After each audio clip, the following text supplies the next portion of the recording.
ఈరోజు మనిషి దేవుడిని నమ్ముకున్నాము లేదా దేవుడు మాకు తెలుసు అన్న భావనలో దేవుడి మనసైన వాక్యాన్ని గ్రహించటంలో నేర్చుకోవటంలో దూరం అయిపోయాడు కనుక దేవుడి మదిలో ఉన్న సంగతి కరెక్ట్గా అర్థం చేసుకోలేకపోతున్నాడు. దేవుడు అనగానే కేవలం 3 అక్షరాలు తెలుసుకున్నాడు తప్ప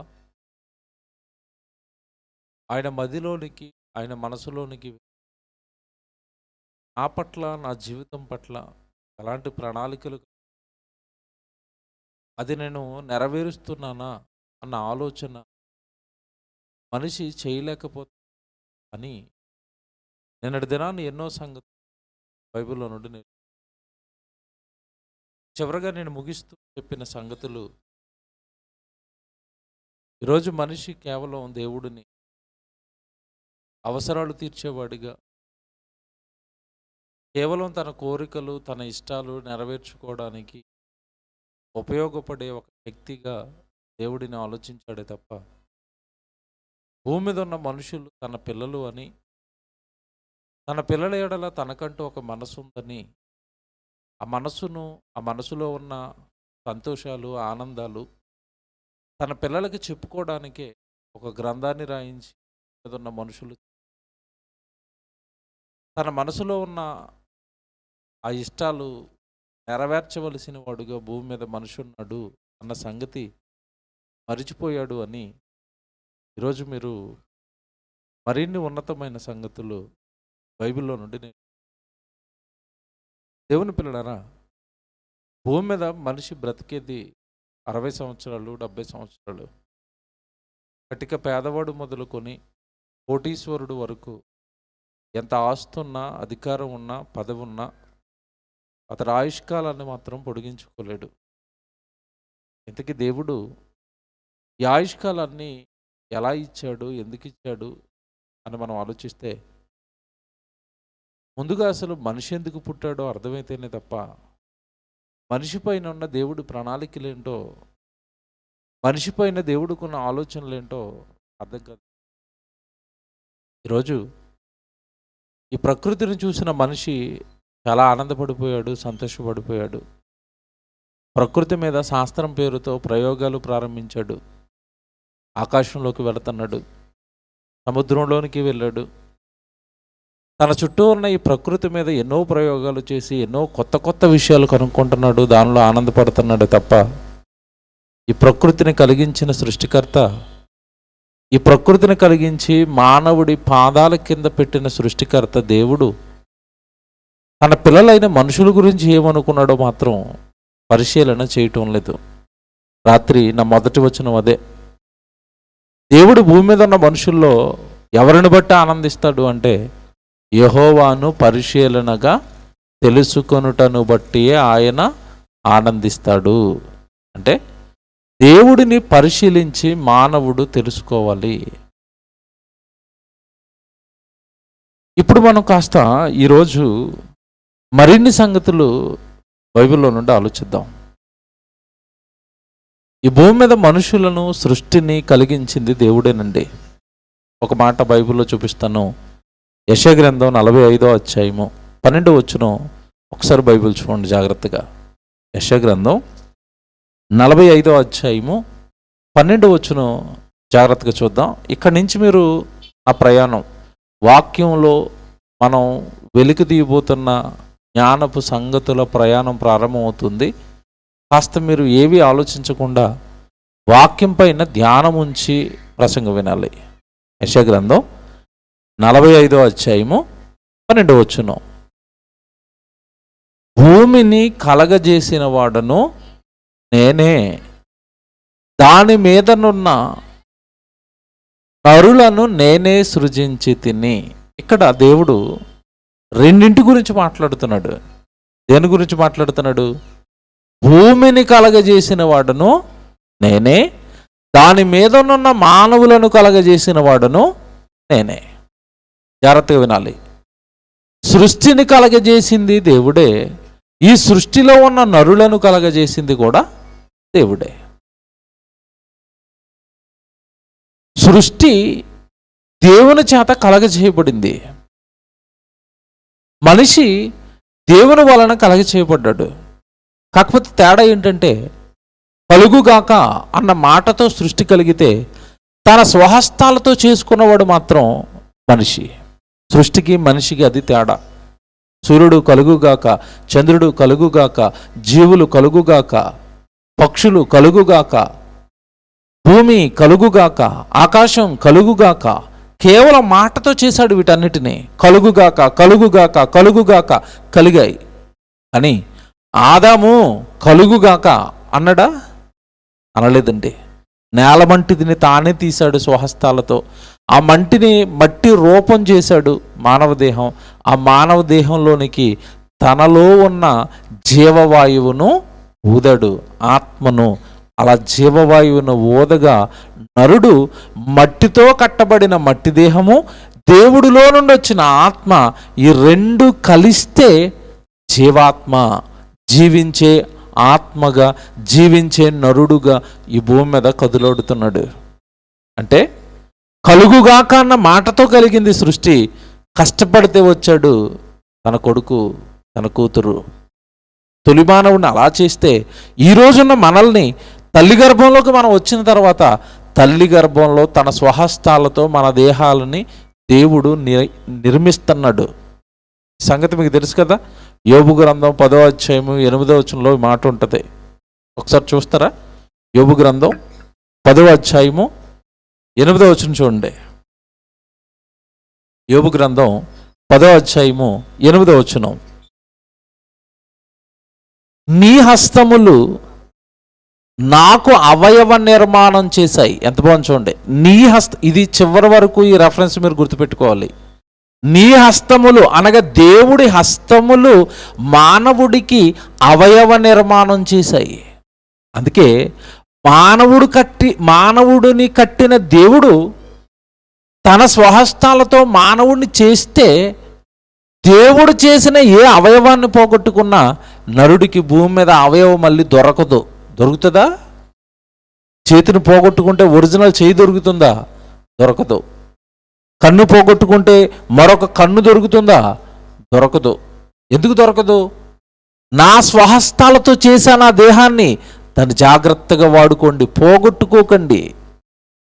ఈరోజు చూడండి, పిల్లలు, యువత బైక్ రేసులు పెట్టుకోనండి, అవేవో 120cc 130cc రేసు బైకులు కొనుక్కోనండి, రేసులకు వెళ్ళిపోయి కాళ్ళు చేతులు ఎరగొట్టుకుంటున్నారు. అలా వస్తాయండి విరిగిపోయినవి. రావు. ఎందుకు రావు అంటే దానిని కలిగించింది ఎవరు? దేవుడు. ఇక్కడి నుంచి మీరు జాగ్రత్తగా వినాలి. సృష్టి కేవలం కలుగుగాక అంటే కలుగుతుంది. మానవుడు మాత్రం దేవుడు తన స్వహస్తాలతో చేసుకుంటున్నాడు. Very good. అయితే ఈ సృష్టి, ఈ మానవుడు, వీళ్ళిద్దరిలో దేవుడిని బాగా తెలుసుకున్న వాళ్ళు, అర్థం చేసుకున్న వాళ్ళు ఎవరనుకుంటున్నారు? సృష్టా, మనిషా? డైలమాలో ఉంటారు. నిన్న మీకు దేవుడు తెలుసా అంటే తెలుసు అన్నారు. సృష్టి దగ్గరికి వెళ్ళి నీకు దేవుడు తెలుసా అని అడగండి. దానికి నోరు లేక చెప్పటం లేదు కానండి, నీకంటే నాకు బాగా తెలుసు ఎలవాయ్ అంటది. అది తెలుసా? సృష్టికి దేవుడు బాగా తెలుసు. ఒక వచనం చదివిస్తాను. వచనం కదా, నేను ఏది చెప్పినా బైబిలే బైబిలే బైబిలే, సొంత మాటలు చెప్పకూడదు. మీరు అసలే దేవుని పిల్లలు. ఇప్పుడు ఇదిగో నేను దేవుడు సన్నిధిలో నిలబడ్డాను. పరలోకంలో ఉన్న తండ్రి నేను ఏం చెబుతానని ఎదురు చూస్తున్నాడు. అలాంటప్పుడు నా సొంత మాటలు నేను మీకు చెప్పకూడదు. తప్పది, పాపం. అది వెంటనే మీకు క్షేమం కాదు, అది చెబుతున్న నాకు క్షేమం కాదు. అభిషేకించుకొనవలెనని మనసు కలిగి బయలుదేరి మమ్మను ఏలుమని ఒలివ చెట్టును అడుగగా, ఒలివ చెట్టు, ఇది అండర్లైన్ చేసుకోండి, ఒలివ చెట్టు మాట్లాడుతూ అంటుంది, ఒలివ చెట్టు దేవునిని మానవులను దేని వలన నరులు సన్మానించుదురో ఆనా తైలమును ఇయ్యక మాని చెట్టు మీద రాజునయ్యుండి ఇటు అటు తిరుగుటకు నేను వచ్చేదన్నా. ఏ చెట్టు మాట్లాడుతుంది? ఒలివ చెట్టు. ఏమని మాట్లాడుతుంది? ఒలివ చెట్టు ఏమని మాట్లాడుతుంది? మిగతా చెట్లన్నీ వెళ్ళి నువ్వు మా మీద రాజుగా ఉంటావా అన్నప్పుడు ఆ ఒలివ చెట్టు అంటుంది, నేను మీ మీద రాజుగా ఉండను. ఎందుకు ఉండనంటే, నేను మీ మీద రాజుగా ఉండడానికి దేవుడు నన్ను పుట్టించలేదు. దేవుడు నన్ను ఎందుకు పుట్టించాడో నాకు తెలుసు. జాగ్రత్తగా వినాలి. దేవుడు నన్ను ఎందుకు పుట్టించాడో నాకు తెలుసు. ఎందుకు పుట్టించాడు? నా పనేంటి భూమి మీద? ఒలివ చెట్టు ఒలివ నూనె ఇవ్వడానికి పుట్టింది. ఆ ఒలివ నూనె ఎందుకు ఇవ్వాలి? ఆ ఒలివ నూనెతో ఇటు మానవులను దేవుడిని ఏం చేస్తారంట? సన్మానిస్తారు. అంటే ఇప్పుడు ఒలివ చెట్టుకి దేవుడు తెలుసా? తెలీదా? తెలుసు. ఒలివ చెట్టుకి మానవుడు తెలుసా? తెలుసు. మీకు మాట చెప్పనండి, చెట్లకి, జీవులకి, జంతువులకి దేవుడు బాగా తెలుసు. మీకు మాట అడిగినా, మీ ఇంటి ముందు చెట్టు వేసారనుకోండి, చెట్టుకి రోజు నీళ్లు పోసే వాళ్ళు ఎవరున్నారు చెప్పండి? ఇక్కడ చేయలేపండి. మీ ఇంట్లో వేసుకుంటే మీ గులాబీ మొక్క గురించి అడగట్లేదు నేను, మీ ఇంటి ముందన్న వేప చెట్టు గురించి అడుగుతున్నాను, లేదా పెద్ద పెద్ద చెట్ల గురించి అడుగుతున్నాను నేను. ఎవరేస్తున్నారు వాటికి నీళ్లు? మీరు వేస్తారా? మీ ఇంట్లో ఉన్న గులాబీ మొక్కకి వేయడానికి అప్పుడప్పుడు మర్చిపోతే ఎండిపోతే అయ్యో మర్చిపోయామండి, గులాబీ మొక్క మాడిపోయింది, ఇంత మొక్క. ఈరోజు చెట్లు, రోడ్డు పక్కన చెట్లు, పెద్ద పెద్ద చెట్లు, ఎవరండి వాటిని పెంచి పోషిస్తున్నారు? ఎవరండి వాటికి నీళ్లు పోస్తున్నారు? ఎవరండి వాటిని బ్రతికిస్తున్నారు? అంటే మాకు తెలుసు, మా సృష్టికర్త ఒక ఆయన ఉన్నాడు, ఆయన మమ్మల్ని పెంచి పోషిస్తున్నాడు. తెలుసా? ఒలివ చెట్టు అంటుంది, మాకు దేవుడు తెలుసు, దేవుడు ఈ సృష్టిలో మమ్మల్ని చేసి పెట్టింది మేము ఒలివ నూనె ఇవ్వడానికి. రాజుగా పెత్తనం నేను చేయను, నా పనేదో నేను చేసుకుంటాను. నా దేవుడు నన్ను పుట్టించి నాకు ఇచ్చిన పని ఏంటంటే మానవులను, దేవుడిని సన్మానించటానికి అవసరమైన ఒలివ నూనె ఇవ్వడానికి నువ్వు పుట్టావు అన్నాడు. నేను ఆ పనే చేస్తాను. చెట్టుకు దేవుడు తెలుసు, మానవుడు తెలుసు. ఇప్పుడు నేను అడుగుతున్నాను, జాగ్రత్తగా వినాలి. చెట్టుకు దేవుడు తెలుసు, మానవుడు తెలుసు. మానవుడికి చెట్టు తెలుసు, చెట్టేసిన దేవుడు తెలుసా? తెలీదు. తెలుసా? తెలీదు. సృష్టిని చేసిన సృష్టికర్త ఒక ఆయన ఉన్నాడు అని మానవుడికి తెలీదు, నరుడికి తెలీదు, కానీ సృష్టికి అంతా క్లియర్గా తెలుసు. బిలాము గాడిద మీద ఎక్కాడండి. బిలాము సందర్భం మీ అందరికీ తెలుసు కదా. తప్పు చేశారు. ఎవరు తప్పు చేశారు? బిలాము తప్పు చేశాడు. గాడిద మీద కూర్చున్నాడు, గాడిద మోసుకుంటూ వెళుతుంది. దేవుడు బుద్ధి చెప్పాలనుకున్నాడు. ఎవరికి? గాడిదికా బిలాముకా? ఎవరికి? బిలాముకి. బిలాముకి బుద్ధి చెప్పడానికి దేనికి వాయిస్ ఇచ్చాడు? గాడిదకి వాయిస్ ఇచ్చాడు. గాడిద అక్కడ మానవ స్వరంతో మాట్లాడింది అని ఉంటుంది బైబిల్లో, తెలుసు కదా మీకు. అంటే గాడిద స్వరం వేరు. గాడిద ఎలాగ అరుస్తుంది? నాకంటే మీకు బాగా తెలుసు దాని సౌండ్. బాబాయ్, మీరు కొంతమంది పాట పాడుతున్నప్పుడు అండి, మరి అనొచ్చు అనకూడదు, ఓ రుద్ర బాబు నీది గాంధవ స్వరం అంటారు, ఆర్ధవ స్వరం అంటే అర్థం ఏంటి? నీ వాయిస్ అంత బాగోలేదు. గాడిద వాయిస్తో మాట్లాడితే బిలాముకి అర్థం అవ్వదు కనుక గాడిదకి దేవుడు ఏమిచ్చాడు? మానవ స్వరం ఇచ్చాడు. జాగ్రత్తగా వినాలి. అంటే దేవుడు తలుచుకుంటే జంతువులకు కూడా ఏమి ఇవ్వగలడు? స్వరం ఇవ్వగలడు. కానీ వాటి నోర్లు మూసేసి ఎవరికి మాత్రం ఇచ్చాడు స్వరం? మనుషులకే, మనకే. దేనికిచ్చాడు? దేనికిచ్చారు? ఆయన గురించి పాడతారని, ఆయన గురించి చెబుతారని. మీరు సైలెంట్గా ఉండండి, నా కొడుకు పాడతాడు. మీరు సైలెంట్గా ఉండండి, నా కూతురు పాడుతుంది. మీరు సైలెంట్గా ఉండండి, నా గురించి నా కొడుకు చెబుతాడు నోటితో. తెలుసా, మనిషి తప్పు చేస్తున్నప్పుడు అక్కడ జంతువుకి స్వరం ఇచ్చాడు దేవుడు. దేవుడు ఏదైనా చేయగలడు, కానీ ప్రకృతిని సైలెంట్ చేశాడు, మనిషికి మాత్రం మాట్లాడే శక్తి ఇచ్చాడు. ఇంత చేసినా మాట్లాడే శక్తి ఇచ్చి ఈ ప్రకృతిలో ప్రథమ ఫలంగా అన్నిటిని అనుభవించేవాడిగా, అన్నిటిపైన రారాజుగా ఈ ప్రకృతిని అనుభవించటానికి దేవుడు మనిషిని ప్రకృతిలో ఉన్నతమైన స్థానంలో పెట్టి నిర్మిస్తే తాను ఎందుకు పుట్టాడో తాను ఎరగక, తాను ఏం చేయాలో తాను ఎరగక దేవుడిని అర్థం చేసుకోని వాడుగా మనిషి మిగిలిపోయాడు. అందులో చెట్లు మాత్రం ముందు వరుసలో ఉన్నాయి. మాకు దేవుడు తెలుసు, ఆయనే మమ్మల్ని పెంచుతున్నాడు, ఆయనే మమ్మల్ని పోషిస్తున్నాడు. జీవుల గురించి ఒక మాట రాయబడుతుంది, అది కూడా చూపిస్తాను. యోబు గ్రంథం 38వ అధ్యాయము చూడండి. ఈ మాట కూడా చూడండి ఎంత బాగుంటుందో.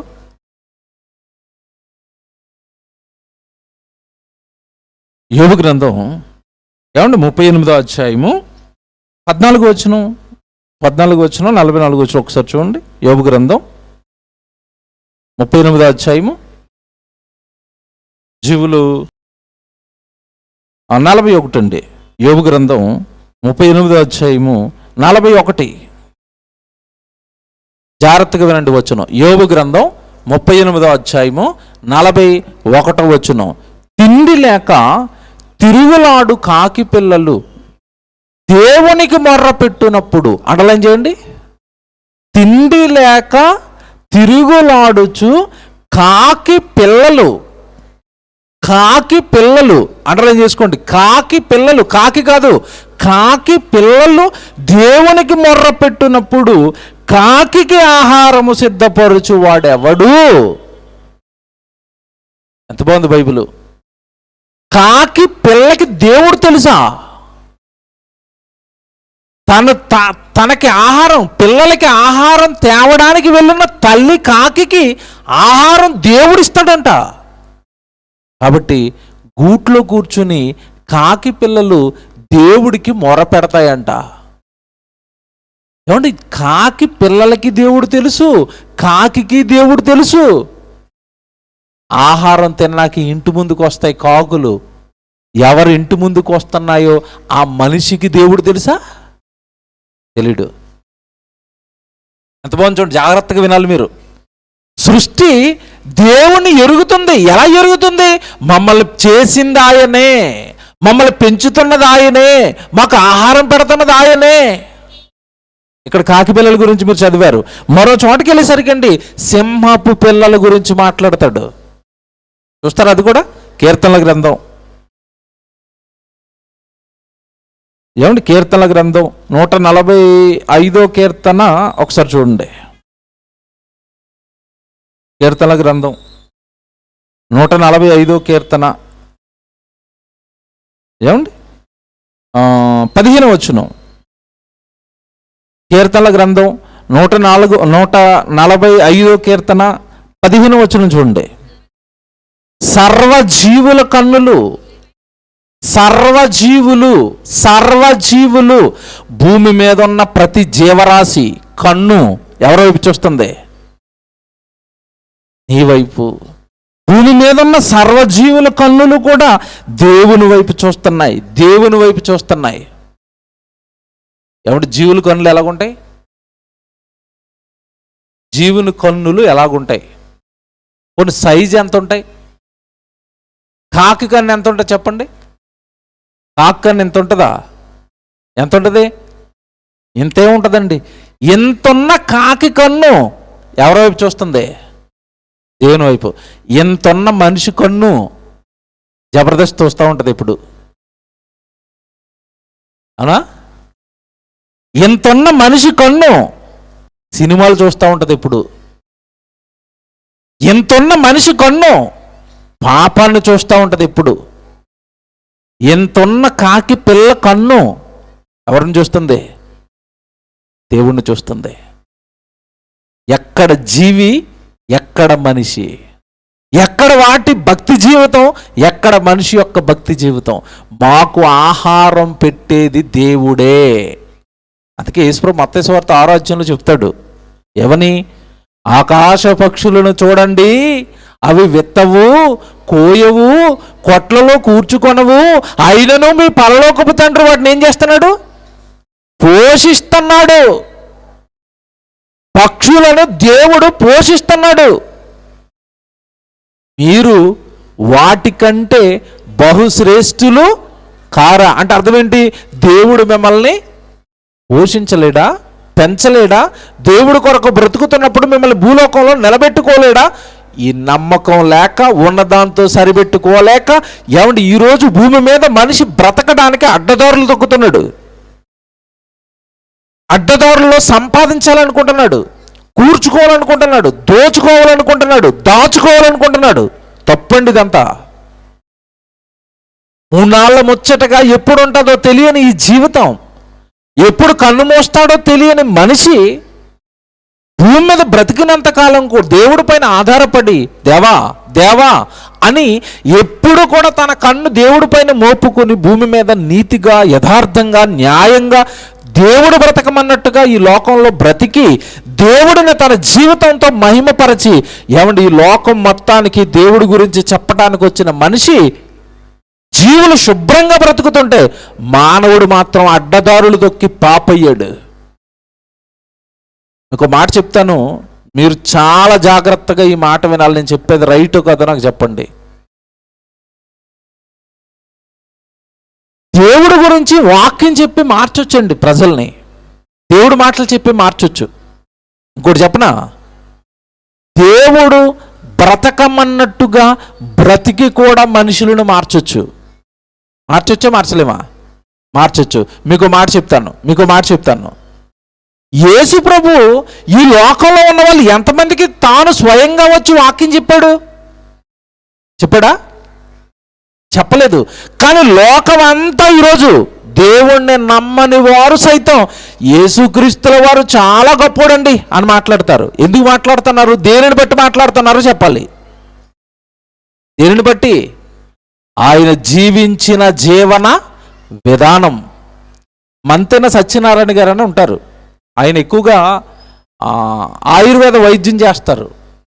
ఆహారపు అలవాట్ల గురించి ప్రసంగాలు చేస్తూ ఉంటారు. మీకు తెలుసు, వీడియో ఉంది, వైరల్ అయింది, చాలా వైరల్ అయిందండి. ఆయన మాట్లాడుతున్నారండి యేసుప్రభు గురించి. ఎంత బాగా చెప్తున్నాడు అంటే, ఏమండి ఈరోజు లోకంలో ఉన్న వాళ్ళందరికంటే గొప్పవాడు, మహనీయుడు యేసుప్రభు అండి అన్నాడు. దేనికంటున్నాడు అంటే, నిజంగా ఆయన చూపిన ప్రేమను తాను బాగోవటం కాదు, తన చుట్టూ ఉన్నవారు బాగోవాలని కోరుకున్నాడండి. నిన్ను వలని పొరుగువాడిని ప్రేమించమన్నాడండి. అందరూ బాగుండాలని కోరుకున్నాడండి. చివరికి తనను చంపుతున్న వాళ్ళని కూడా క్షమించండి అన్నాడు అండి. క్షమకు, ప్రేమకు నిలువెత్తు నిదర్శనం యేసుక్రీస్తుల వారండి అంటున్నాడు. యేసుప్రభుని నమ్మినాయని కాదు ఆ స్టేట్మెంట్ ఇస్తుంటా, నమ్మని ఒక అన్యజనుడు. దేనిని బట్టి మీరు చెప్పండి? యేసు ప్రభువు జీవించిన జీవన విధానాన్ని బట్టి, ఆయన చూపిన ప్రేమను బట్టి, ఆయన పెట్టిన క్షమను బట్టి. పగ లేదు, కోపం లేదు, ద్వేషం లేదు. అలా ఈ దేవుడు బ్రతికితే, ఆ దేవుని నమ్మిన క్రైస్తవులు ఏమంటే నిజంగా ఆయన బ్రతకమన్నట్టుగా బ్రతికితే బ్రతుకు విధానంతో ఎంతమందిని మార్చేయచ్చు మీరు ఆలోచించండి. మన కుటుంబాలు, మనము దేవుడు వాక్య ప్రకారం బ్రతుకుతున్నప్పుడు మన చుట్టూ ఉన్న సమాజం ఆటోమేటిక్గా మన జీవితాన్ని బట్టి మారిపోదా? మన మాటలను బట్టి మారిపోరా? మన ప్రవర్తనను బట్టి మారిపోరా? మన మంచి అలవాట్లను బట్టి మారిపోరా? మన చూపుతున్న ప్రేమను బట్టి మారిపోరా? ఎందుకు ఇవన్నీ చెప్తున్నాను తెలుసండి? దేవుడు చెప్పింది తోచ తప్పక సృష్టి పాటిస్తుంది. చివరికి దేవుణ్ణి నమ్మాము అని చెప్పుకుంటున్న వారు కూడా దేవుడి వాక్య ప్రకారం ఈరోజు సరిగా జీవించటం లేదు. ఇంకెక్కడ దేవుడికి మహిమ? ఇంకెక్కడ మనకి దేవుడు బాగా అర్థమయ్యాడు? సూర్యుడికి ఏం చెప్పాడు దేవుడు స్టార్టింగ్లో? సూర్యుడికి ఏం చెప్పాడు? ప్రతి ఉదయాన్నే వెళ్ళాలి, నా పిల్లలకి నువ్వు వెలుగివ్వాలి. ఏమండి ఎప్పుడు చెప్పాడండి? ఆదాము పుట్టక మునుపు చెప్పాడండి, కొన్ని వేల సంవత్సరాల క్రితం. ఇప్పటికీ సూర్యుడు అదే పని చేస్తున్నాడు. చంద్రుడికి ఏ పని చెప్పాడు ఆదాము పుట్టక మునుపు? చంద్రుడు ఇప్పటికీ అదే పని చేస్తున్నాడు. సృష్టిలో ఉన్న ప్రతి దానికి దేవుడు ఒక సిస్టమ్, ఒక విధి, ఒక కట్టడ ఏర్పాటు చేశాడు. ఆ కట్టడలు ఎప్పటికీ అవి తూచా తప్పకుండా పాటిస్తున్నాయి. కానీ పాటించని వాడు ఒకడే. ఎవరు? మనిషి. మనిషి అండి. ఇప్పుడు చెప్తాను, జాగ్రత్తగా వినండి. బైబిల్లో మోషే నాయకత్వంలో ఇశ్రాయేల్ ప్రజలను విడిపించడానికి దేవుడు మోషేను ఫరో దగ్గరికి పంపించాడు. ఫరో దగ్గరికి వెళ్ళి అంటున్నాడు, ఇదిగో ఈ ప్రజలంతా కూడా దేవుడి ప్రజలు, దేవుడు వీళ్ళు తీసుకుని రమ్మన్నాడు, నేను తీసుకుని వెళ్ళడానికి వచ్చాను అని ఫరో ముందు మోషే నిలబడ్డప్పుడు వాడు నోట్లోంచి ఒక మాట వస్తుందండి. ఫరో నోట్లోంచి ఏమని వచ్చిందో తెలుసా? ఒక్కసారి మీరు నిర్గమకాండం 5వ అధ్యాయం 1వ వచనం చదవండి. భూమి మీద ఉన్న ఒక మనిషి ఏమంటున్నాడు చూడండి. నిర్గమకాండం 5వ అధ్యాయము 1వ వచనం. తర్వాత మోషే అహరోనులు వచ్చి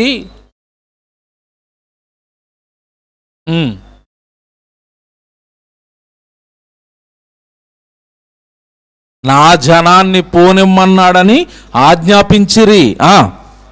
ఫరో, నేను అతని మాట విని, ఎవరి మాట? దేవుడి మాట. నేను అతని మాట విని ఇశ్రాయేలులను పోనిచ్చుటకు యెహోవా ఎవడు? నేను యెహోవాను ఎరగను. ఇదిగో ఈ ఇశ్రాయేలులను పోనియ్యను. ఏం చేస్తాడో చేయమని మీ దేవుడిని అంటున్నాడు. చెట్లకు దేవుడు అర్థమవుతున్నాడు, కాకి పిల్లకి దేవుడు అర్థమవుతున్నాడు, సింహపు పిల్లలకి దేవుడు అర్థమవుతున్నాడు, సర్వజీవులకి దేవుడు అర్థమవుతున్నాడు. భూమి మీద ఉన్న ఒక చక్రవర్తి అధికారికి దేవుడు యెహోవా సృష్టికర్త అర్థమయ్యాడా? అర్థం అవ్వకపోగా పైపెచ్చి ఏమని మాట్లాడుతున్నాడు?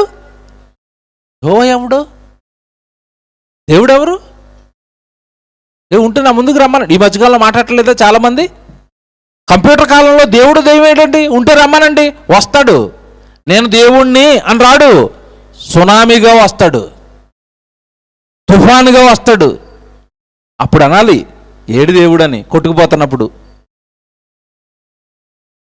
ప్రకృతి దేవుడి ఆయుధం, సేవ చేయడానికే పెట్టాడు.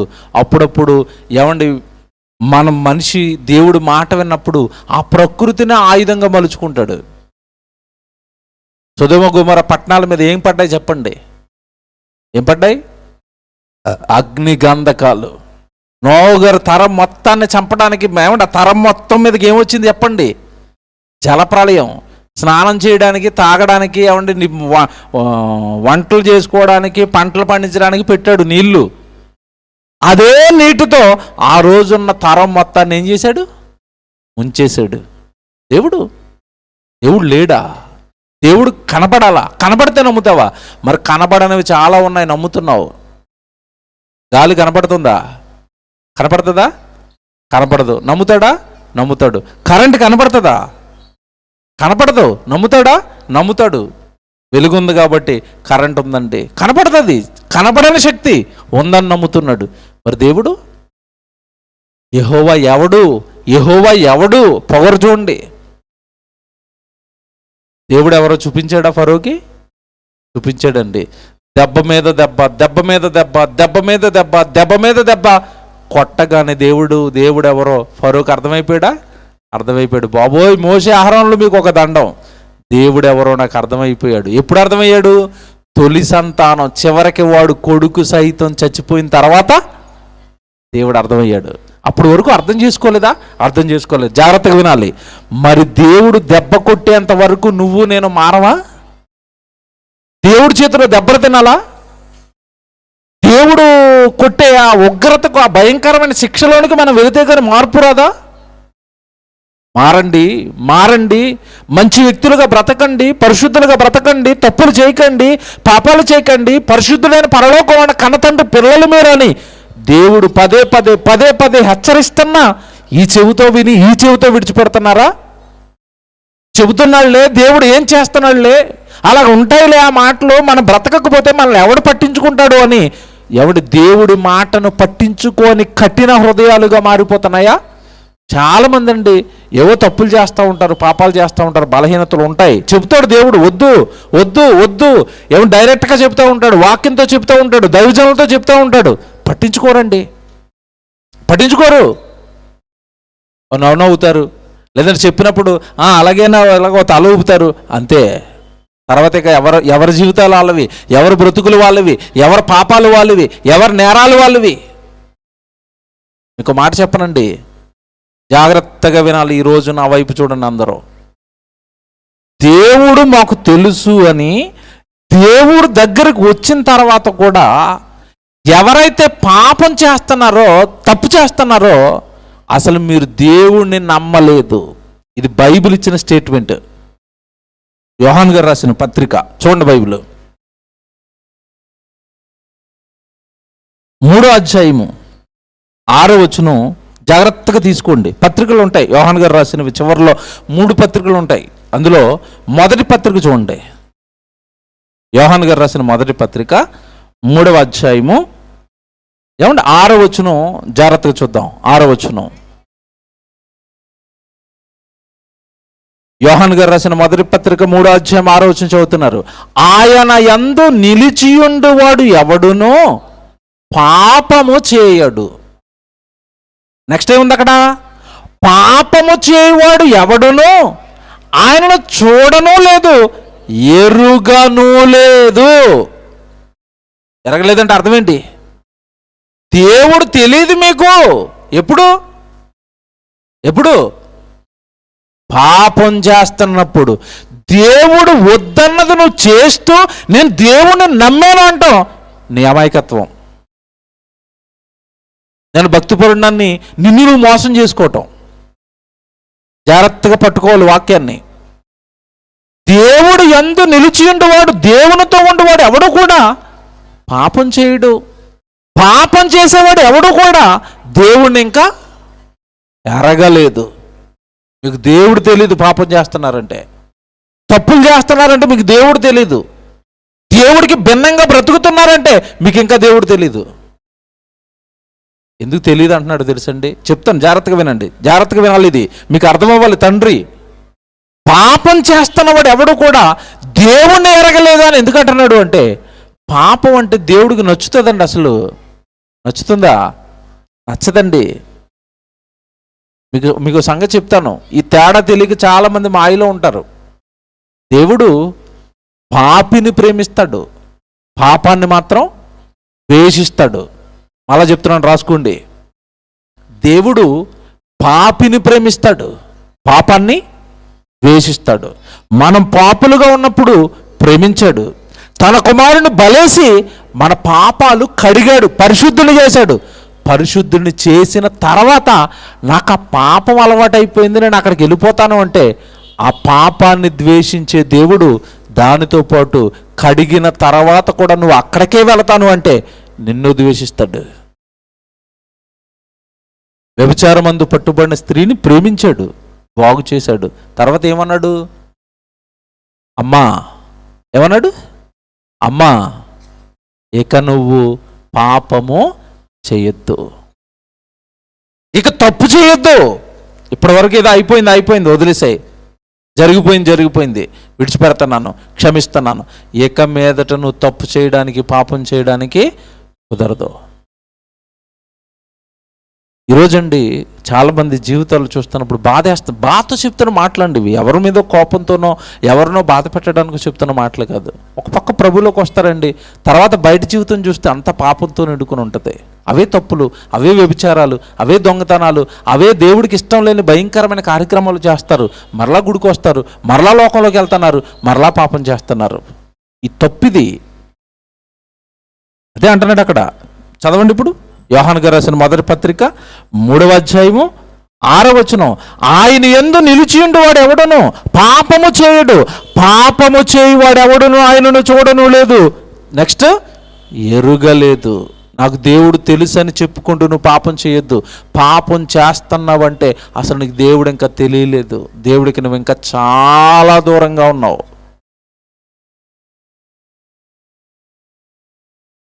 పిల్లలు జాగ్రత్తగా వినండి. పిల్లలు, మన గర్భాన్ని పుట్టిన పిల్లలు బురదలో ఆడుకుంటారండి. చిన్నపిల్లలు కదా, తెలియదు వాళ్ళకి. శుభ్రంగా స్నానం చేస్తే తల్లి ఆడు బయటికి వెళ్ళిపోతాడు, పిల్లలతో ఆడుకుంటాడు, ఆ మురికంతా అంటించుకుంటాడు, ఎక్కడ కింద పడి దొల్లేస్తాడు. ఇంటికి వచ్చేసరికి వాడు రూపం ఎలా ఉంటుంది చెప్పండి? ఆటలాడి ఇంటికి వచ్చేసరికి ఎలా ఉంటుంది రూపం? మురికి బట్టలు. పంపించేటప్పుడు ఎలా పంపించింది బయటికి? శుభ్రంగా. మురికి బట్టలతో ఉన్నప్పుడు చాలా ఇరిటేట్ అయిపోద్దండి తల్లి. చిచ్చి చిచ్చిచ్చి, ఈ బట్టలు ఏంట్రా ఇలాగున్నదండి, మొహం ఏంట్రా, నీ చేతులు ఏంట్రా, ఆ చేతులు ఏంట్రా, మట్టి ఏంట్రా, మురికేంట్రా, లోపలికి రానివ్వదు. అర్జెంటుగా బట్టలు అక్కడ ఇప్పేయి, మాసిన బట్టల్లో పడేసే అవి. నువ్వు రా లోపలికి. డైరెక్ట్గా ఎక్కడ తీసుకెళ్తుంది? స్నానాలు చేసే బాత్రూంలోకి తీసుకెళ్ళిపోయి వాడికి శుభ్రంగా స్నానం చేయించి మరలా గదిలోకి తీసుకొచ్చి కొత్త బట్టలు వేసి మళ్ళీ పౌడర్ రాసి బుజ్జి కన్నా అని అప్పుడు ఎత్తుకుంటుంది. ముందేం చేసింది? చూడగలిగిందా? ఎత్తుకుందా? సంకనేసుకుందా? చిరాకండి. ఆ బట్టలు ఇప్పి వాడికి స్నానం చేయించేంత వరకు ఇరిటేట్ అయిపోతూ ఉంటుంది. చిచ్చి చిచ్చి ఎక్కడ ఆడుకుంటున్నావు? ఎన్నిసార్లు చెప్పినా వినవు ఆ మట్టిలోకి వెళ్ళొద్దంటే. తల్లిగా కళ్ళ ముందు సబ్బుతో కడిగి స్నానం చేయిస్తే మురికంటించుకుంటేనే నీ కొడుకు మీద, నీ కూతురు మీద నీకు ఎంత ఇరిటేషన్ వస్తే పాపం ఏ సబ్బుతో కడుక్కుంటే పోతుంది చెప్పండి? భూమి మీద ఏ నరమాత్రుడు తీస్తాడు? ఏ డాక్టర్ పాపం తీస్తాడు? ఏ పండితుడు పాపం తీస్తాడు? దేవుడు మాత్రమే తీయగలిగింది అది.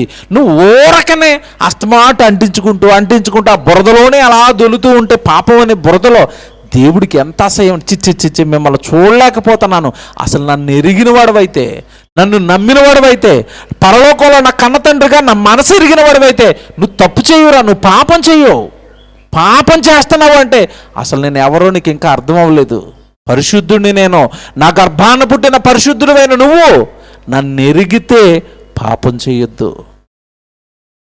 మనిషికి దేవుడు అర్థమయ్యాడా? పాపం చేస్తున్న వాళ్ళు ఎవరైనా దేవుని ఇంకా అర్థం చేసుకున్నారా? అప్పుడప్పుడు చూడండి, తండ్రి లోకంలో ఒక మంచి అధికారంలో ఉంటాడు, హోదాలో ఉంటాడు. ఒక ముఖ్యమంత్రి కొడుకో, లేదంటే ఒక ప్రధానమంత్రి గారి కొడుకో, లేదంటే ఒక ఎమ్మెల్యే కొడుకో ఎక్కడైనా ఒక చీటింగ్ కేసులోనో లేదంటే ఒక వ్యభిచార గృహంలోనో దొరికిపోయాడు అనుకోండి, మీడియా మొత్తం ఏం చెప్తుంది చెప్పండి? ఏం చెప్తుంది? బాధ్యత గలగ మంత్రి పదవిలో ఉన్న ఆ తండ్రి గారి సుపుత్రుడు కొడుకు ఇదిగోనండి వ్యభిచార గృహంలో దొరికేశాడు. ఇక టీవీ ఛానల్ అన్నీ అతన్నే చూపిస్తాయి. మంత్రి గారి కొడుకు దొరికేశాడు. ఆ మధ్యకాలంలో చూడండి, సినిమా యాక్టర్లు ఎవరో కొంతమంది డ్రగ్స్ వాడు దొరికేశారు. టీవీ వాళ్ళు 24 గంటలు వాళ్ళని చూపించేవారు. ఇదిగో ఈ హీరో డ్రగ్స్ వాడేసాడంట, ఇదిగో ఈ హీరోయిన్ డ్రగ్స్ వాడేసిందంట. ఎంత అసహ్యం అండి, ఎంత పరువు పోతుందండి ఆ తండ్రికి.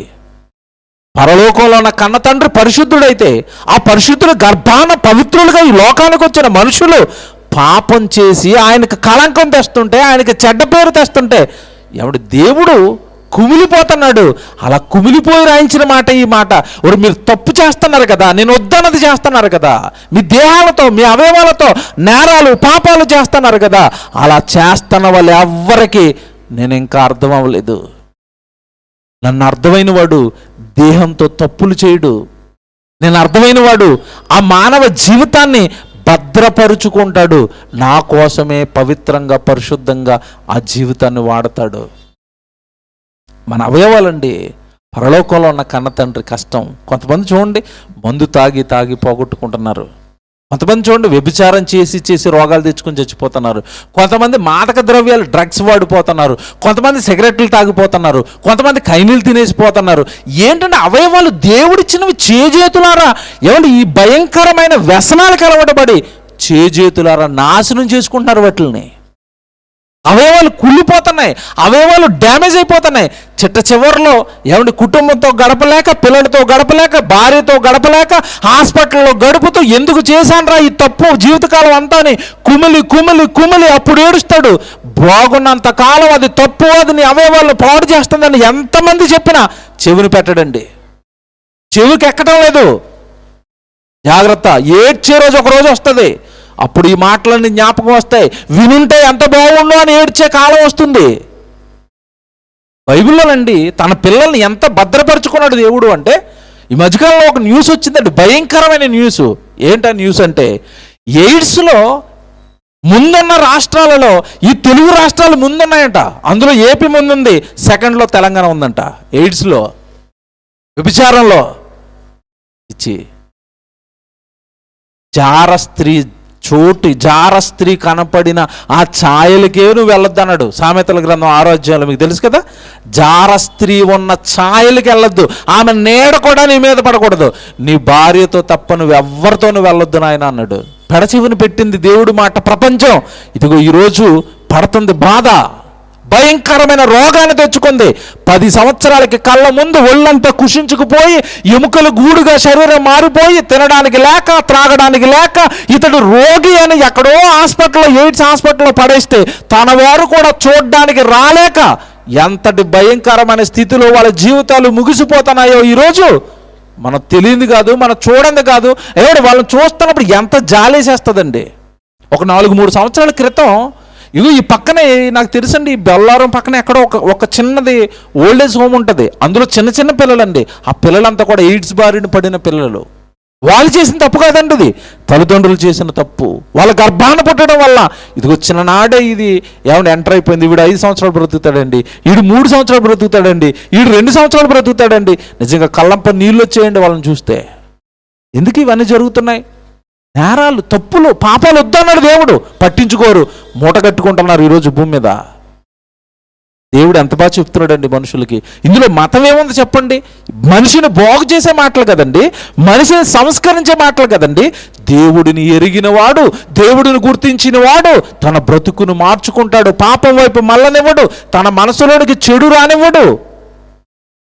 దేవుడిని ఎరిగామా? పైపెచ్చు దేవుణ్ణి నమ్మామని చెప్పుకుంటూ మనం చేయవలసినవన్నీ చేస్తున్నామా? మనుషులు మోసం చేయొచ్చు భక్తులుగా నటించి, కానీ దేవుణ్ణి మోసం చేయటం మాత్రం అసాధ్యం. హృదయాంతరంగాలలోనికి వెళ్ళి నీ ఊహలో తలంపులు పుట్టక మునిపే పట్టి ఎవరు నేరస్తుడో ఎవరు పరిశుద్ధుడో పట్టి తన ముందు నిలబెట్టుకునగలిగిన వాడు దేవుడు. బాగా చెప్పాడు చూడండి. పాపం చేస్తున్నారా? మీరు ఇంకా నన్ను ఎరగలేదు. మరి ఎవరండి ఎరిగిన వాళ్ళు? దేవుణ్ణి బాగా అర్థం చేసుకున్న వాళ్ళు ఎవరంటారా? ఒక మాట చూపిస్తాను. ప్రకటన గ్రంథం మీరు చూడండి, ఎంత బాగుంటుంది మాట. 3వ అధ్యాయం ప్రకటన గ్రంథం 8వ వచనం అండి. నీ క్రియలు నేను ఎరుగుదును, అండర్లైన్ చేసుకోండి. నీ క్రియలు నేను ఎరుగుతాను, నీ పనులు నాకు తెలుసు, నువ్వే పని చేస్తున్నావో నాకు తెలుసు, ఎక్కడ ఏం మాట్లాడుతున్నావో తెలుసు, నువ్వు ఎక్కడికి వెళ్తున్నావో తెలుసు, ఎవరితో ఉంటున్నావో తెలుసు, నీ క్రియలన్నీ నాకు తెలుసు, నీ పనులన్నీ నాకు, నీ క్రియలు నేను ఎరుగుతాను. నెక్స్ట్, నీకున్న శక్తి కొంచెమై ఉండినను నీవు నా వాక్యమును గైకొని నా నామమును ఎరుగననలేదు. నీవు నా వాక్యమును గైకొని గైకొనటం అంటే ఏంటో చెప్పాలి. వింటమా? చదవటమా? గైకొనటం అంటే ఏంటి? పాటించటం. బైబిల్ ప్రకారం అండి, వినేవాళ్ళందరూ నీతిమంతులు కాదు. యేసుప్రభు అంటాడు, చెవులు గలవాడు వినుగాక, చెవులు గలవాడు వినుగాక. ఏమన్నా అందరికీ చెవులు ఉంటాయి కదా, అలా యేసుప్రభు చెవులు గలవాడు వినుగాక అంటే అర్థం ఏంటి? విని గ్రహించేవాడికి చెవి ఉందని. ఏనా? ప్రసంగం ఏమో ఏమండి, ఈరోజు ప్రసంగం ఏంటి చర్చిలో? ఈరోజు మీరు అందరు చర్చిలకి వెళ్ళి వచ్చి ఉంటారు కదండి. అయ్యగారు ఏం ప్రసంగం చేసి ఉంటారు ఈరోజు చర్చిల్లో? నేను ఒకటే ఉదాహరణ చెప్తాను. ఏ ప్రసంగం చేశారంటే, కోపపడొద్దు అనుకుందాం. ఉదాహరణకి చర్చిలో ఏం ప్రసంగం విన్నారు? కోపపడొద్దు. ఎక్కడ విన్నారు? చర్చిలో ఉన్నారు. ఇప్పుడు ఎక్కడ పాటించాలది? ప్రసంగం ఏమో విన్నప్పుడు భలే ప్రసంగం చెప్పారండి మా పాస్టర్ గారు అంటారు కొంతమంది. ఏం చెప్పారండి? ఏమోనండి, ఏదో చెప్పారండి. ఇదో రకం ఇల్లు. ఏమండి, కొంతమంది మా దగ్గరకు వచ్చి భలే చెప్పారండి అంటారు. అక్కడ నిలబెట్టి ఏం చెప్పారండి? ఏమో తెలియదండి. విన్నారా? విన్నట్టుగా నటించారా? అదే అన్నాడు యేసు ప్రభు, చెవులు గలవాడు. మీకు మాట చెప్తాను, జాగ్రత్తగా రాసుకోండి. చర్చిలో కోపపడొద్దు అన్న ప్రసంగం విన్న తర్వాత బయటికి వెళ్ళిన తర్వాత నువ్వేం విడిచిపెట్టాలి? కోపాన్ని విడిచిపెడితే, కోపాన్ని అణుచుకుంటుంటే, కోపాన్ని విడిచిపెట్టేస్తుంటే అప్పుడు నువ్వు వాక్యాన్ని గైకుంటున్నావు. దేవుడు నీకు ఎన్నో చెప్తాడు కదా, దైవజనుడు ఎన్నో చెప్తాడు కదా, ఇది తప్పు, ఇది తప్పు, ఇది తప్పు, ఇది తప్పు అని వాక్య రూపేణ నీకు చెబుతున్నప్పుడు అవి నువ్వు పాటిస్తుంటే అప్పుడు నువ్వు వాక్యాన్ని పాటిస్తున్నట్టు. ధర్మశాస్త్రము వినువారు దేవుని దృష్టికి నీతిమంతులు కారు అన్నాడు, తెలుసా? చూస్తారా? అది ఇక్కడ చేపట్టండి. ఇక్కడికి మళ్ళీ వద్దాం. రోమపత్రిక 2వ అధ్యాయము 13వ వచనం. రోమపత్రిక 2వ అధ్యాయం 13వ వచనం చూసుకోండి. రోమపత్రిక 2వ అధ్యాయం 13వ వచనం. ధర్మశాస్త్రము వినువారు దేవుని దృష్టికి నీతిమంతులు కారు. చూసారా? విన్న వాళ్ళందరూ నీతిమంతులు కాదు, విన్న వాళ్ళంతా నీతిమంతులు కాదు, వినేవాళ్ళు నీతిమంతులు కాదు. ఏమంటున్నాడు? నీతిమంతులు కారు కానీ ధర్మశాస్త్రమును అనుసరించి ప్రవర్తించువారే నీతిమంతులుగా ఎంచబడుదురు. మీరు వింటే సరిపోదు, విన్న దాని ప్రకారం ఏం చేయాలంట? ప్రవర్తించాలి. ఒక మహాత్ముడండి ఒక సామెత చెప్పాడు. నా చిన్ననాడండి మా స్కూల్లో ఒక ప్రోగ్రాం జరిగేది. ఏం ప్రోగ్రాం అంటే, స్కూల్లో 20 మంది ఉంటేనండి 10th క్లాస్లో, ఆ 20 మందిని ఒక్కొక్క రోజు ఒక్కొక్కటి నిలబెట్టేవారు. మొత్తం స్కూల్ అంతటి పిల్లలంతటి ముందు వాడిని నిలబెట్టేవారు. నిలబెట్టి వాడికి ఒక టాస్క్ ఇచ్చేవారు. రోజుకొకడు ఆ పిల్లలందరి ముందు ఒక సూక్తి నేర్చుకుని చెప్పాలి. సూక్తులు ఉంటాయి కదండి, ప్రార్థించే పెదవుల కంటే సహాయం చేసే చేతులు మిన్న, ఇలాంటివి ఉంటాయి కదా, అవి చెబుతూ ఉండాలి. అందరూ చెప్తున్నారు. అప్పటికే నేను సండే స్కూల్ స్టూడెంట్ కదండి, ఇక్కడ వాక్యం నేర్చుకుంటున్నాం. వాక్యం నాకు ఇది అర్థమైంది. ఏంటిది? వినేవాడు నీతిమంతుడు కాదు, ప్రవర్తించేవాడు నీతిమంతుడు. ఇప్పుడు ప్రార్థించే పెదవుల కంటే సహాయం చేసే చేతుల మిన్న అని అక్కడ సూతికి చెప్పాడు. వాళ్ళందరూ విన్నారు. వీళ్ళు ఎవరికైనా సహాయం చేస్తారా? సామెత బలే చెప్పాడండి కుర్రాడని చప్పట్లు కొట్టి వెళ్ళిపోతున్నారు. ఏమైనా ప్రయోజనం దానివల్ల? నా టర్న్ వచ్చిందండి. నా టర్న్ వచ్చినప్పుడు నేను ఒకటి చెప్పాను, 100 సూక్తులు చెప్పడం కంటే ఒక సూక్తిని ఆచరించడం మేలు అన్నాను. మాస్టర్ గారికి బుర్రపోయింది. 100 చెప్పటం కాదు, ఏమన్నా అది కూడా సూక్తే. మళ్ళీ 100 సూక్తులు చెప్పటం కంటే ఒక సూక్తిని ఆచరించటం మేలు. ఇక్కడ మనం 100 చెప్పిస్తున్నాం కదా, అందులో ఒకటి పిల్లలతో చేయిస్తే మా హెడ్ మాస్టర్కి బుర్ర వెలిగిందండి. అప్పుడు మాకు సంచాయి కానీ మా దగ్గర డబ్బులు కట్టించేవారు. అందులోంచి ఒక రోజు అయినా, ఏమండి మరి సూక్తి మనం పాటిద్దాము, ఎవరికైనా సహాయం చేద్దాం, పిల్లలారా మీరు ఎంత ఇస్తారు? అప్పుడు ఒకడు 5 రూపాయలు, ఒకడు 10 రూపాయలు, నేను 2 రూపాయలు, అందరం వేసండి. మా గేటు ముందు కొంతమంది పాపం భిక్షాటనకు వచ్చేవారు. వాళ్ళందరికీ ఓ రోజు మేము సహాయం చేసాం. చెప్పటమా చేయటమా ఏది బాగుంది చెప్పండి? ఇప్పుడు చూసారా? ఇప్పుడు యేసుప్రభు అంటున్నాడు, బైబిల్ అంటుంది, వింటే మీరు నీతిమంతులు కాదు, విన్న దాని ప్రకారం మీరు ఏం చేయాలి? చెయ్యాలి, పాటించాలి. అదే ప్రకటన గ్రంథం 3వ అధ్యాయం 8వ వచనం. నీ శక్తి కొంచెమై ఉండి నీవు నా వాక్యమును నువ్వు గైకొని నీవు నన్ను ఎరగనలేదు. నీ శక్తికి మించి నా వాక్యాన్ని పాటించావు. నీకు కష్టమైన దేవుడు నన్ను ఇలా బ్రతకమన్నాడు కదా అని బ్రతికేశావు. అలా ఎంతమంది బ్రతకటానికి ప్రయత్నిస్తున్నామో వాళ్ళకి దేవుడు అర్థమయ్యాడండి. దేవుడి మాట ప్రకారం బ్రతకటానికి ఎంతమంది ప్రయత్నిస్తున్నారో వాళ్ళకి దేవుడు అర్థమయ్యాడు. ఒక మాట చెప్తాను, దేవుడి దృష్టిలో పాపం అంటే ఏంటో తెలుసండి? పాపానికి డెఫినేషన్ ఇస్తాను, నేను జాగ్రత్తగా వినండి. దేవుడి దృష్టిలో పాపం అంటే, దేవుడు నేరాలు చేయొద్దు అన్నాడు, ఆ నేరాలు నువ్వు మానేసావు, వెరీ గుడ్. దేవుడు చెయ్యొద్దు అన్నవి చేయటం మానేసావు, అది చెయ్యొద్దు అన్నది చేసినా నేరమే. ఇంకోటి ఉంది పాపం. దేవుడు ఇది చెయ్యండి అని చెప్తాడు, అది చేయకపోవటం కూడా పాపమే. వ్యభిచారం చేయొద్దు, దొంగతనం చేయొద్దు, అబద్ధాలు ఆడొద్దు, ఏమంటే మోసాలు చేయొద్దు అన్నాడు, చేయట్లేదు మీరు, వెరీ గుడ్. మీరు సర్వలోకానికి వెళ్ళి సర్వ సృష్టికి సువార్తను ప్రకటించండి అన్నాడు, అది కూడా చేయటం లేదు. ఏమవుతారు ఇప్పుడు? చెప్పాలి. ఇప్పుడు ఇక్కడ సౌండ్ ఉండదు మీకు. పాపం చేయొద్దన్నారండి. క్రైస్తవులు చాలామంది ఎలా ఉండిపోయారంటే, మా పాపం చేయొద్దన్నారండి, నేను ఎక్కడికి రానండి, పాపం చేయండి. వెరీ గుడ్, పరిశుద్ధులుగా మారిపోయారు, వెరీ గుడ్, బాగుంది. పాపానికి 2వ అంచు ఉంది బైబిల్లో. పాపానికి ఉన్న రెండో అంచె ఏంటో తెలుసా?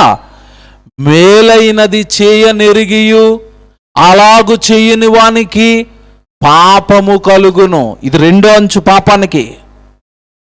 యేసుప్రభు ఈ లోకానికి వచ్చి నేను పరిశుద్ధుడిని, నేను ఏ పాపం చేయలేదని ఇంట్లోనే కూర్చుని ఉండిపోయాడు అనుకోండి, మనకు రక్షణ వచ్చేదా? తన పరిశుద్ధతని ఈ లోకం అంతా ప్రకటించాడు. ఇదిగో నేను చూడండి అలా బ్రతుకుతున్నాను, మీరు అలా బ్రతకండి అన్నాడు. క్రీస్తును ధరించిన క్రైస్తవుడు కూడా ఇదిగో ఈ నేరాలు, దొంగతనాలు, ఈ పాపాలు ఏవైతే ఉన్నాయో అవన్నీ పక్కన పెట్టడం ఎంత ముఖ్యమో, పరిశుద్ధుడిగా తాను జీవిస్తూ ఇదిగో నేను ప్రభువు నమ్మాను, ఇదిగో ఇలా జీవిస్తున్నాను, మీరు కూడా అలా జీవించండి అని ప్రకటించటం కూడా అంతే ముఖ్యం. బైబిల్ని బట్టి ప్రకటించాలి అంటే ముందు మనం ఎలా ఉండాలి? పరిశుద్ధంగా, పవిత్రంగా, దేవుడి గురించి చెప్పేంత గొప్పగా మనం బ్రతకాలి. యేసుప్రభు వెళ్ళిపోతూ మాట చెప్పాడండి, మీరు సర్వలోకానికి వెళ్ళి సర్వ సృష్టికి సువార్తను, అది ఆజ్ఞ కదా. ఇప్పుడు అది ఆజ్ఞను అతిక్రమించడం ఇది పాపం కాదా? చూసారా, మనకు తెలియకుండానే మనం దేవుడి దృష్టిలో ఎలా నేరస్తులుగా మిగిలిపోయామో. ఒక పక్క ఆ పాపాలు విడిచిపెట్టలేక, బాహ్య సంబంధమైన పాపాలు, ఆ శరీర సంబంధమైన పాపాలు అవి విడిచిపెట్టలేక పాపులుగా దేవుడి దృష్టిలో నేరస్తులుగా మారిపోయిన వారు కొందరైతే, అవి విడిచిపెట్టిన తర్వాత ఏ సువార్త పని ఎత్తుకోకుండా పాపులుగా దేవుడి దృష్టిలో మిగిలిపోతున్న వాళ్ళు కూడా ఉన్నారు. ఇది దేవుని ఎరగటం కాదండి, ఇది దేవుని పూర్తిగా అర్థం చేసుకోవడం కాదండి. నిజంగా మీ తండ్రి మీకు అర్థమైతే ఆయన కట్టిన మీ దేహాలను దేవుడిని మహిమపరచటానికి వాడండి. చూపిస్తాను ఇప్పుడు వచనం, రోమపత్రిక 6వ అధ్యాయము, రోమపత్రిక 6వ అధ్యాయము 12 నుంచి చూద్దాం. చూడండి, రోమపత్రిక 6వ అధ్యాయం 12 వచనం. కాబట్టి శరీర దురాశలకు లోబడినట్లుగా చావునకు లోనైన మీ శరీరమునందు పాపమును యాలనీయకుడి. శరీర దురాశలకు లోబడింది, శరీరం దురాశలకు లోబడింది. భార్య ఉంది ఇంటిలో, మరొక భార్యను కోరుకుంటున్నాడు పక్కింటి ఆవిడన, దురాశ. సరిపడా సంపాదన ఉంది, అక్రమ సంపాదన, లంచాలు కోరుకుంటున్నాడు, దురాశ. ఇదిగో ఈ భయంకరమైన నేరాలకు, దురాశలకు మీ శరీరం ఒకప్పుడు లోబడింది, పాపాలు చేసింది. దానికి మీ అవయవాలను ఇవ్వకండి, ఆ పాపాలకు, ఆ నేరాలకు మీ అవయవాలను ఇవ్వకండి. ఎంత బాగా చెప్తున్నాడు చూడండి. కాబట్టి శరీర దురాశలకు లోబడినట్లుగా చావునకు లోనైన మీ శరీరమునందు పాపమును యాలనీయకుడి, మరియు మీ అవయవములు దుర్నీతికి సాధనములుగా పాపానికి అప్పగించకండి. మీ అవయవాలు దుర్నీతికి సాధనాలుగా అవ్వకూడదు. సాధనాలు అంటే ఆయుధాలుగా మారిపోయాయి. దుర్నీతికి, పాపానికి ఆయుధాలుగా మారిపోయాయి అవయవాలు. చేతులతో నా పని చేయండి అని ఇస్తే, ఈ చేతులతో ఈరోజు మనిషి చేస్తున్నది ఏంటో తెలుసండి? నరహత్యలు. పేక పిసికి చంపేస్తున్నాడు, కత్తిపట్టు నరికేస్తున్నాడు. ఏంటంటే చేతులు, పవిత్రమైన దేవుడిచ్చిన చేతులతో నేరాలా, హత్యలా, మడ్రలా, మోసాలా. ఆ పాదాలంటే నాకు చాలా ఇష్టం. సువార్త చేస్తున్న వారి పాదాలు సుందరములు. నీ పాదాలు నా సువార్త కోసం తిరగాలి కొడుక అంటే ఎక్కడ దొరుకుతున్నాయండి? ఆ పాదాలు ఎక్కడ దొరుకుతున్నాయి చెప్పండి? నేరాల వైపు, పాపాల వైపు, సుఖాల వైపు, భోగాల వైపు ఆ పాదాలు అడిగేయటం లేదా? ఆ అవయవాలు దేవుడిచ్చిన చక్కటి అవయవాలు, తల్లి గర్భంలో తాను కట్టిన అవయవాలు ఈరోజు పాపానికి నిలయాలుగా మారిపోలేదా మానవ దేహం? ఎంత బాగా చెప్తున్నాడు చూడండి. మీ అవయవములను దుర్నీతికి సాధనములుగా పాపానికి మీరు అప్పగించకండి. ఇక్కడ చెప్తాను, ఇక్కడ ఎంత భయం వేస్తుందో ఈ రాత్రి, అంత భయం వేస్తుంది మీకు. మీ అవయవాలను దుర్నీతికి సాధనములుగా పాపమునకు ఇవ్వకండి అనుందా, అప్పగించకండి అనుందా? అప్పగించకండి అని ఎందుకుంది? అప్పగింతలు అంటే అర్థం ఏంటి? ఒకసారి ఇస్తే మళ్ళీ రిటర్న్ వస్తాయా? ఏమంటే అమ్మాయిని పెళ్లి చేసిన తర్వాత ఏముంటాయి? పెళ్ళి అయిపోయిన తర్వాత ఏముంటాయి? అప్పగింతలు అంటే అర్థం ఏంటి? ఇక పర్మనెంట్గా ఈ అమ్మాయిని మీకు ఇచ్చేస్తున్నామండి, మా కూతుర్ని మీకు ఇచ్చేస్తున్నామండి, ఇంక అప్పగింత మీకు మీరే చూసుకోవాలా. పాపం ఎంత ప్రమాదం చెప్తున్నాను, జాగ్రత్తగా వినండి. ఒక్కసారి మీ అవయవానికి పాపాన్ని అలవాటు చేశారు అంటే ఆ పాపం ఆ అవయవం నుండి ఎన్నటికీ పోదు. అప్పగించేయటమేక అక్కడి నుంచి రావటం చాలా కష్టం. త్రాగుబోతుల్ని మార్చడం ఎంత కష్టం అండి. వన్స్ అలవాటు అయిందంటే ఇక 4 పీకేస్తుందని అంటాడు సాయంత్రం అయ్యేసరికి. చాలా కష్టం మార్చడం. ఈ అవయవానికి ఏ పాపం అలవాటైనా ఇక అప్పగించేసినట్టే, ఇంక రాదు వెనక్కి అవయవం. జాగ్రత్త. అప్పగింపక మునుపు ఆలోచించండి. కంప్లీట్గా దానికి బానిస అయిపోక ముందు ఆలోచించండి. ఇవ్వకండి పాపానికి ఇవ్వకండి. మీ అవయవాలు నావి, నా ఇష్టాన్ని నెరవేరుస్తారని కట్టాను. ఆ కళ్ళతో నా వాక్యం చదువుతారని, ఆ నోటితో నా గురించి మాట్లాడుతారు అని, ఆ చెవులతో నా మాటలు వింటారు అని, ఆ చేతులతో నా పని చేస్తారు అని, ఆ పాదాలు నా కోసం కదులుతాయని నేను ఇష్టంతో మీకోసం కట్టాను. అవి పాపానికి ఇవ్వకండి వాటిని. ఆ పాపం చేసేవాళ్ళంటే నాకు అసహ్యం. ఎంత బాగా చెప్పాడండి. ఏం బైబిల్ అండి, ఏం తండ్రి అండి. మీ అవయవములను పాపములకు, దుర్నీతికి సాధనములుగా పాపమునకు అప్పగింపకుడి. అయితే ఇక్కడ చూడండి జాగ్రత్తగా, అయితే మృతులలో నుండి సజీవులమనుకొని మిమ్మును మీరే దేవునికి అప్పగించుకోనండి. బాబోయ్, ఆ భయంకరమైన స్థితిలో నుంచి మమ్మల్ని లేపాడు కదా అని పాపానికి దేహాన్ని ఇవ్వటం మానేసి ఎవరికి అప్పగించాలంట? దేవుడికి అప్పగించేయండి. దేవా నా నోరు వాడుకోండి, దేవా నా దేహం వాడుకోండి, దేవా మీ సన్నిధిలోకి వస్తానండి, దేవా నాకు ఏదో అవకాశం ఇవ్వండి, నేను మీకోసం నిలబడతానండి, నా దేహాన్ని వాడుకోండి. ఎవరికి అప్పగించాలి? దేవుడికి. ఎవరికి అప్పగించారు? దెయ్యానికి అప్పగించారు. అందుకే నరహత్యలు చేయిస్తుంది, వ్యభిచారాలు చేయిస్తుంది, దొంగతనాలు చేయిస్తుంది. ఇక్కడ మాట చెప్తాడండి. ఇప్పుడు మీరు చదివింది 12, 13 వచనాలు. తర్వాత మాట మీరు చూడండి. దేవునికి అప్పగించుకొనుడి, మీ అవయవములను నీతికి సాధనములుగా దేవుడికి అప్పగించేయండి. దేవాన్ని నా దేహంతో ఏ తప్పు చేయను, ఏ పాపం చేయను, నీకు ఇస్తున్నాను, నువ్వు వాడుకోని దేహాన్ని పవిత్రంగా దేవుడికి అప్పగించండి అన్నాడా? ఈ దేవుడికి అప్పగించటానికి మునుపు మీ అవయవాలతో తప్పులు చేశారు కదా, పాపాలు చేశారు కదా, నేరాలు చేశారు కదా, అవి పోవాలి అంటే మీ దేహంతో దేవుడి పని జరగాలి. ఇప్పుడు చెప్తాడు. అలా మీరు కిందకుండా చదువుకుంటూ వస్తే 19వ వచనం చూడండి, జాగ్రత్తగా రాసుకోండి. ఇది 19వ వచనం. మీ శరీర బలహీనతను బట్టి మనుష్య రీతిగా మాట్లాడుచున్నాను. ఏమనగా అక్రమము చేయుటకై అపవిత్రతకును అక్రమమునకును మీ అవయవములను దాసులుగా ఎలాగో అప్పగించుదురో అలాగే పరిశుద్ధత కలుగుటకై ఇప్పుడు మీ అవయవములను నీతికి దాసులుగా అప్పగించండి. కంప్లీట్గా నాకు ఇచ్చేయండి, నాకు అప్పగించేయండి. అంటే అర్థం ఏంటి? ఇక మీ దేహం పైన మీకు ఏ అధికారమో ఉండకూడదు. ఎవరికి ఉండాలి? ఎందుకు ఉండాలి దేవుడికి మీ దేహం పైన అధికారం? మీ దేహము విలువ పెట్టి కొనబడింది. ఎవరు కొన్నారు? యేసు ప్రభు. దేంతో కొన్నాడు? డబ్బులతో కాదు, రక్తంతో. ఏ రక్తం? మళ్ళీ మనలాంటి మురికి రక్తం కాదు, అమూల్యమైనది. అంటే అర్థం ఏంటి? దానికి లోకంలో ఉన్న ఎవడు కూడా రక్తానికి ఏం చెల్లించలేడు? మూల్యం చెల్లించలేడు. అమూల్యమైన రక్తంతో మీ దేహాన్ని దేవుడు కొనుక్కున్నాడు కనుక ఇక పాపం చేయకుండా మీ దేహాలు దేవుడికి అప్పగించండి. అలా అప్పగించిన వాడు దేవుణ్ణి ఎరిగినవాడు. పాపం చేయడు, తప్పు చేయడు, నేరం చేయడు. దేవుడు నన్ను కొనుక్కున్నాడు తన శిలువ రక్తంతో. నేనేంటి తప్పు చేయటం? నేనేంటి పాపం చేయటం? సరే, రోజండి చాలామంది దేవుడు అన్న 2 మాట్లాడటమే తప్ప ఇదిగో ఇంత ఉంది విషయం దేవుడి పట్ల. నువ్వు నిజంగా ఇదంతా జరిగిస్తే అప్పుడు అనాలి, నాకు దేవుడు తెలుసండి. యేసు ప్రభు భూమి మీద ఉండగా పదే ఒక మాట అనేవాడు. ఏమనేవాడు?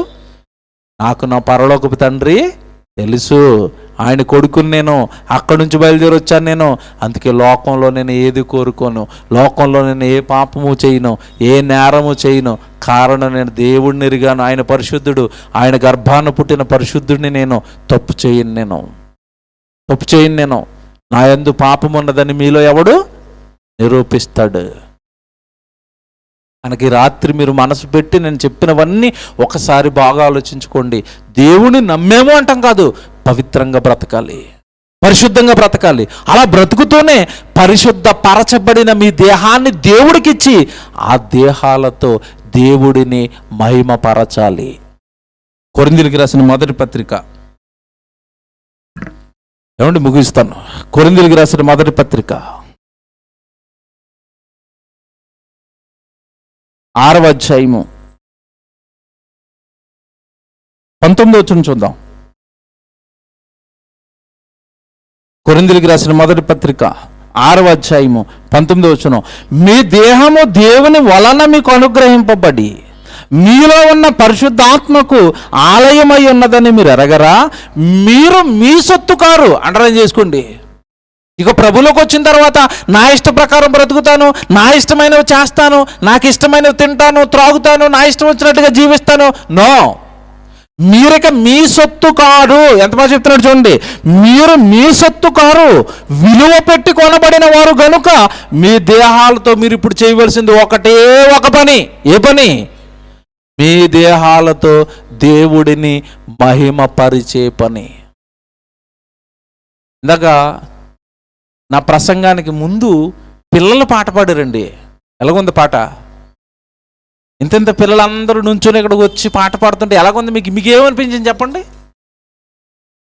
అంటే చిన్నపిల్లలు దేవుడి గురించి పాట పాడుతున్నారా? అబ్బబ్బబ్బబ్బా, వాళ్ళ చిన్ననాటి నుంచి అలాగ పాటలు పాడుతూ ప్రసంగాలు చేస్తూ దేవుడి సన్నిధిలో ఎదుగుతూ ఎవడు పెద్దవాళ్ళు అయిపోయిన తర్వాత గొప్పవాళ్ళు అయిపోయి దైవజనులు అయిపోయి తలా ప్రాంతానికి వెళ్ళిపోయి దేవుడి గురించి మాట్లాడుతున్నారు అనుకోండి, ఆ దేహాలను బట్టి దేవుడు ఎంత ఆనందపడతాడండి.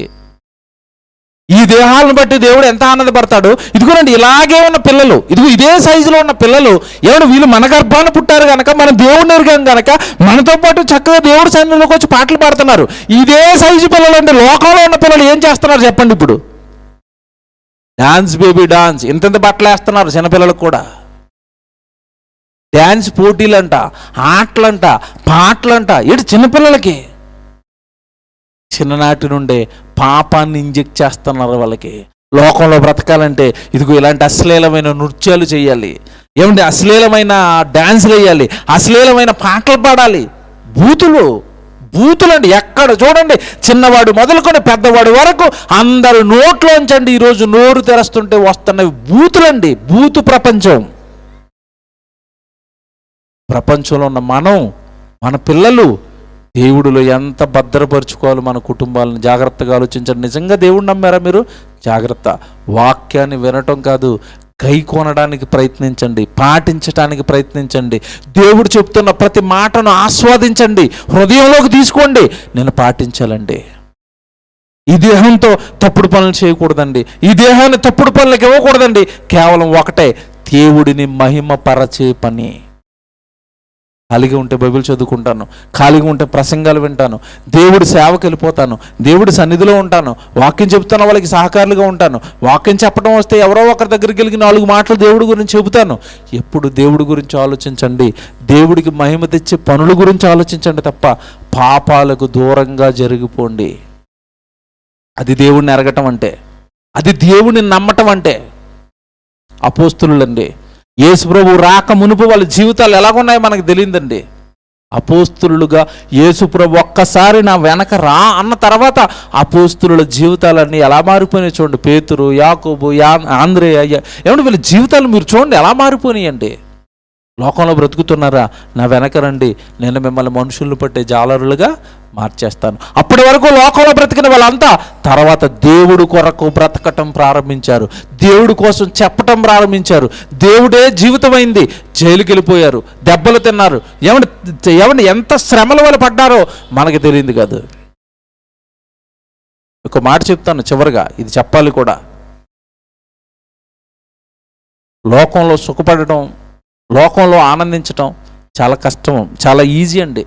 కానీ దేవుడి కోసం ఎప్పుడైతే దేవుడి పనిలో నేను నిలబడతానంటామో ఎన్నో శ్రమలు వస్తాయి, ఎన్నో కష్టాలు వస్తాయి, ఎన్నో బాధలు వస్తాయి. అపోస్తులుడు సుఖంగా ఉన్నారా, కష్టాలు పడ్డారా? మీరు బైబిల్ని బట్టి చెప్పండి. కష్టాలు. యేసు సుఖంగా ఉన్నాడా, కష్టాలు పడ్డాడా? కష్టాలు. చివరికి పౌలు గారు ఏమైపోయాడు చెప్పండి? సౌలుగా ఉన్నప్పుడు ఎలాగ ఉన్నాడు, పౌలుగా మారిపోయిన తర్వాత శ్రమల సుఖాల? శ్రమలు.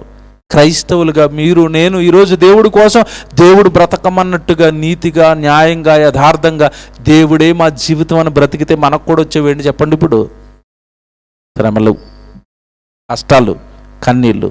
1 తిమోతి 3:12 ఇదే ఉంటుందండి.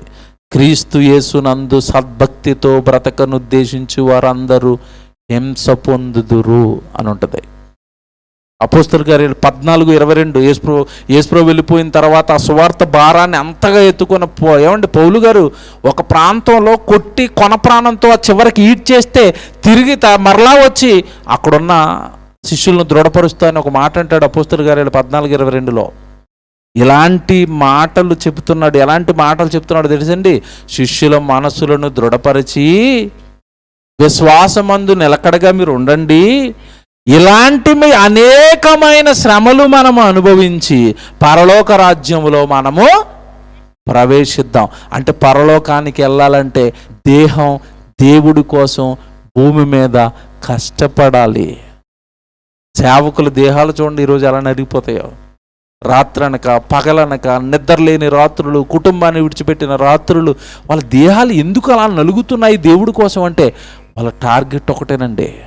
దేహం నలిగిపోయినా పర్వాలేదు, ఎవరి దగ్గరికి వెళ్ళాలో తెలుసా? ఈ దేహం దేవుడు కట్టి ఇచ్చిన దేవుడి దగ్గరికే ఈ దేహాన్ని చేర్చాలి, అక్షయ దేహంగా మార్చి. అందుకే నిలిపేస్తున్నారు దేహాలను. పౌలు గారు జైలుకి వెళ్ళినా, అపోస్తలుడు జైలుకి వెళ్ళినా, వాళ్ళు ఎన్ని కష్టాలు పడినా దీని వెనకాల ఉన్న కారణం ఒకటే. చివరికి మాట చెప్పి ముగిస్తాను నేను.